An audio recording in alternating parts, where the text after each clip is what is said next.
tushimga bir o'lgan qiz tinimsiz kiraverdi. Mani sochim uzun va men o'lganman deb oppoq libosda kiraverdi. Keyin nimaga bu har safar mani tushimga sochim uzun, men o'lganman deb kiradi-da, yo'q bo'lib qolardi. U tushkat uzun bo'lmas edi, qisqa metrajli bo'lardi. Keyin har doim oppoq shu kafan matosida o'ralgan bo'lib kiraverardi. Keyin men endi bundan oldingi 5 yil oldingi voqea bu. Men endi sal yoshroq bo'lganman, tushunmaganman bu narsaga, qayerda tushga nimalar kirmaydi deb yuraverganman. Bir kuni domlaga bordim, shu domlaga masjidga bordim. Endi tinimsiz kiryapti, oxirgi vaqtda tinimsiz kiryapti. Har kuni boshim og'riydi, asabiylashaman, nervishlik qilaman, stressdaman deb. Keyin domlaga bordim. Qisqasi dedim, men umuman tanimaydigan qiz, meni hattoki qarindoshim ham emas, men umuman tanimayman.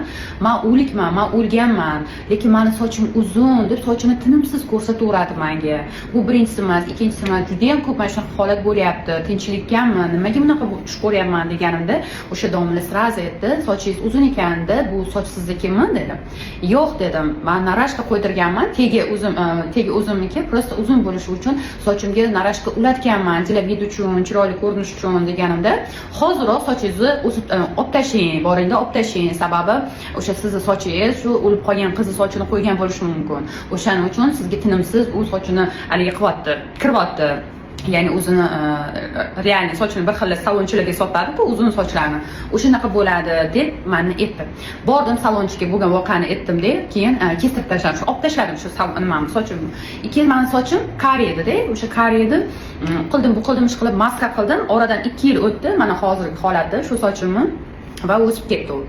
Men demoqchiman, hurmatli qizlar, ko'plar narashka qo'ydiradi.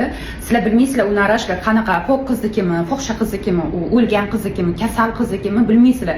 U keyin birovni sochi bu birovning energiyasi bo'ladi. Uni sizlar xohlagan vaqtingiz, nima deydi, stressga tushasiz, boshingiz og'riydi, keyin xarakter bo'ladi, energiya bo'ladi. Ya'ni odamning immuniteti bo'ladi-da, ya'ni yuqumli bo'ladi uni xarakter. Agar siz shu narashka qo'ydirib, ishingiz yurishmayotgan bo'lsa, boshingiz og'riyotgan bo'lsa, shu narsa yoqmayotgan bo'lsa, tezlik ravishda u sochni olib tashlang. Даже u omad bilan baxtni ham to'sib qo'yadi-da.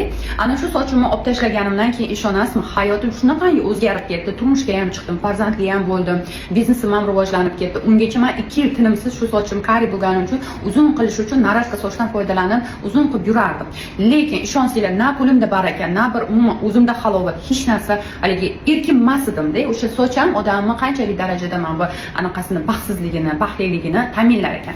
Shuning uchun kalta bo'lsa ham o'zingizlarning sochinglarni report qilinglar, o'zingizlarning sochinglarga qaranglar. Maslahatim bu.